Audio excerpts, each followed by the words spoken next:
Hi there. So I wanted to record a video talking about how I really made my deck because the video I just posted, I realized people are going to be like, but you didn't actually tell me how to make a deck. I just went over my 2024 and how wild it was. And I never thought I was going to finish making a deck. And then I did. I got it printed at cardprinting.com. Um, I think it's literally that. Anyway, really awesome company. They were super nice.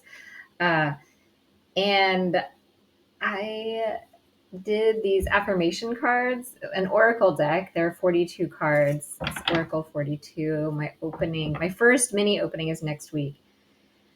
Uh, yeah. So it all started in May of this year. So it's been less than a year.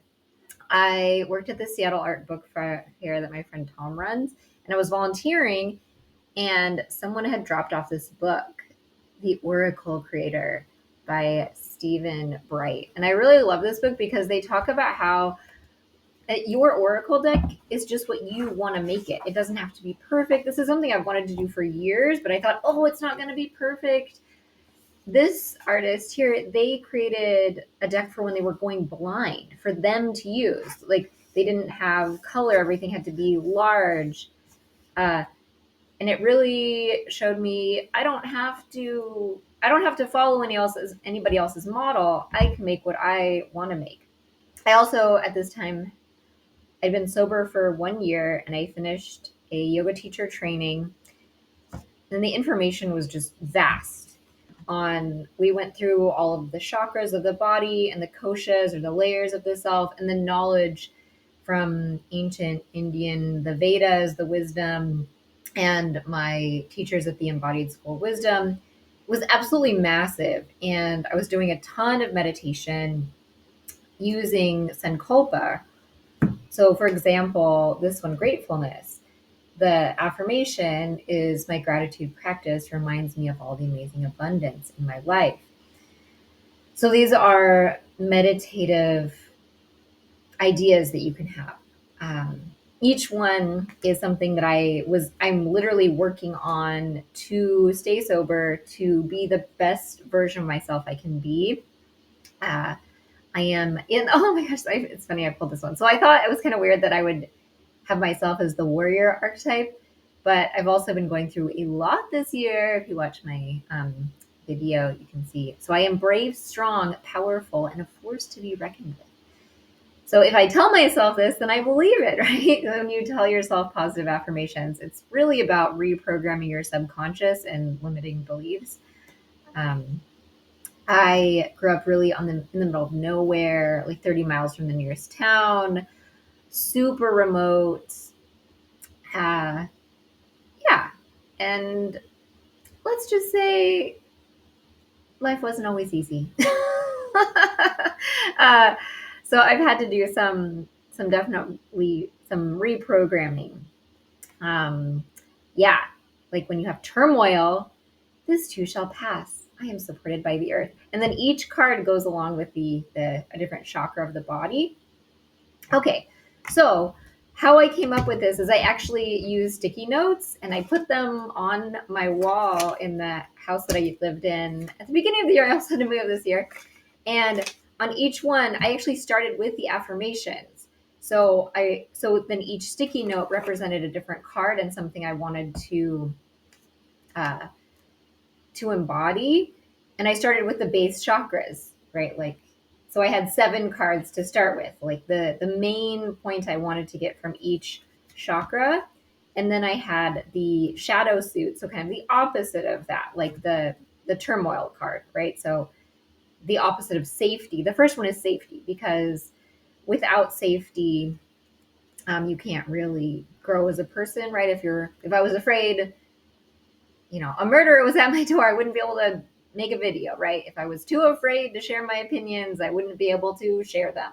So you really have to develop a sense of safety within yourself to then grow and be able to um, be creative, Svadhisthana chakra, and have the power, the Manipura chakra, the motivation, the drive, and not get bogged down with depression or lack of um, self-worth. And then Anahata chakra, you have to then use your hands as an extension of your heart and believe that what you're making is worthy. So you really have to, so a lot of this was a mental game, right? I wouldn't have been able to do this if mentally I wasn't able to believe that the art that I was making was useful for me, worth spending so much time on, and then having the dedication, that Manipura, the power that every day I would work on it. I also really simplified things. So I cut a bunch of watercolor sheets the same size. I would also do this differently. If I was to do this again, I would get paper that is the correct size for a tarot deck. I didn't realize that this is like 3.5 by 4.5 inches. I just like the size, and I thought, oh, it's bigger. So then when I shrink it down, it will be more more beautiful. I'm working on this one right now as with the koshas, the Ananda Maya kosha, or bliss body. Yeah. So for example, like this one, it took me forever to find. Well, yeah, even though Amazon is kind of evil, it's also very convenient for finding. I found frames that fit it, but it took a long time to find them. So check the size first. And I just worked every day. So every day I would always do the easiest thing. So the easiest thing yesterday was I redid the Om symbol. So it was more correct with like Turiya and the, yeah, like the conscious body, the dreaming body, the veil of illusion, and then the kind of like Ananda Maya Kosha, kind of like the bliss, the yeah, how we are all connected. Really beautiful. Okay, so do one thing every day. Believe in yourself, affirmations that what you are doing is worth it. And then being organized enough that I was always working on the next thing. So this is the last of the kosha cards that I want to make. But yeah, right now I just finished making stickers because I wanted and also don't worry too much about the next thing. I just try to focus on one thing at a time. So when I was painting, I was doing the pencil, doing the inking, and then painting with watercolor.